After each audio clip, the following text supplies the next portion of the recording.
আমি যে এখন আপনাদেরকে দেখাচ্ছি, এখানে এই কুরুক্ষেত্রের যুদ্ধ শুরু হয়েছিল। কৃষ্ণ অর্জুনকে উপদেশ দিয়েছিলেন।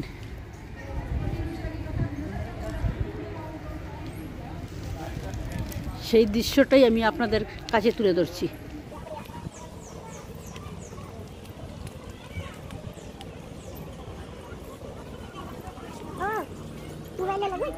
কৃষ্ণ অর্জুনকে যে উপদেশ দিচ্ছিলেন, এই দৃশ্যটাই আমি আপনাদের কাছে তুলে ধরলাম।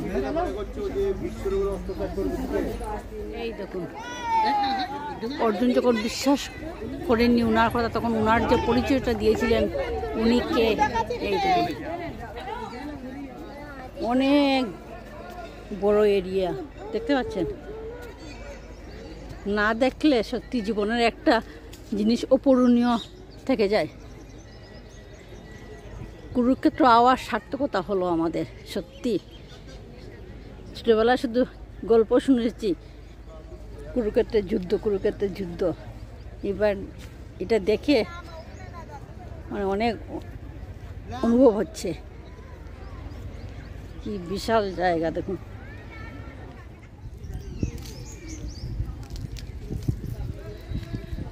এই সাপটার নাম কত?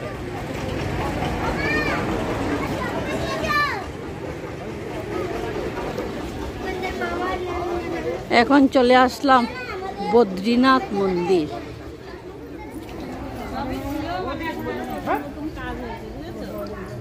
বদ্রীনারায়ণ মন্দির সত্যি দেখার মতো। এখানে সবই আছেন, সব ঠাকুরই আছেন।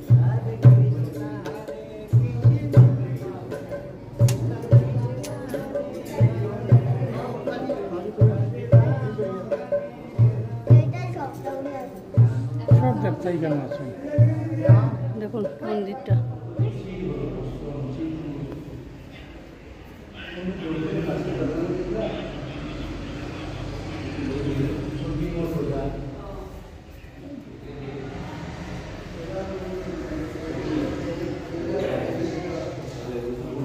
ভগবান শ্রীকৃষ্ণ, ধর্মরাজ যুধিষ্ঠির, দ্রৌপদী,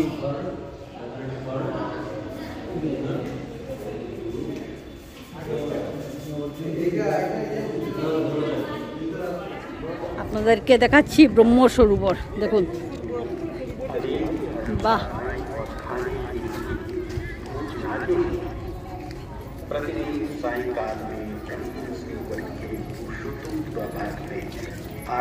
দেখুন বন্ধুরা,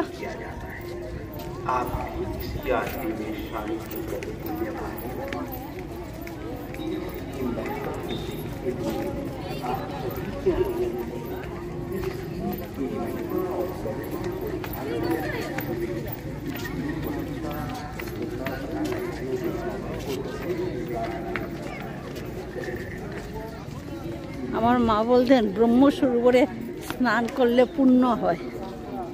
আজ আমরা চলে আসলাম ব্রহ্ম সরোবর। আমরা এখন পেনোরমাতে চলে এসেছি, মানে সায়েন্স সিটি।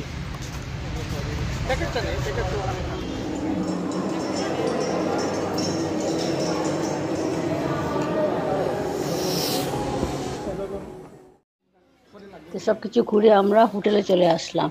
তো এই দেখুন, আমি আপনাদেরকে দেখাচ্ছি আমাদের কি কি মেনু ছিল। এই যে ডাল ছিল, তারপরে পনিরের একটা সবজি ছিল, আর ওরা মটন খেয়েছে, মটন স্যালাড তো ছিলই, গোটা পেঁয়াজ, তারপরে চাটনিটা খুব টেস্টি ছিল। আর আমার জন্য ডিম নিয়েছি, আমি তো মটন খাই না, তাই ডিম নিয়েছি। যাই হোক, খাওয়ানটা খুব ভালো হলো। খেয়ে দিয়ে তারপর আমরা আবার আশ্রম চলে আসলাম।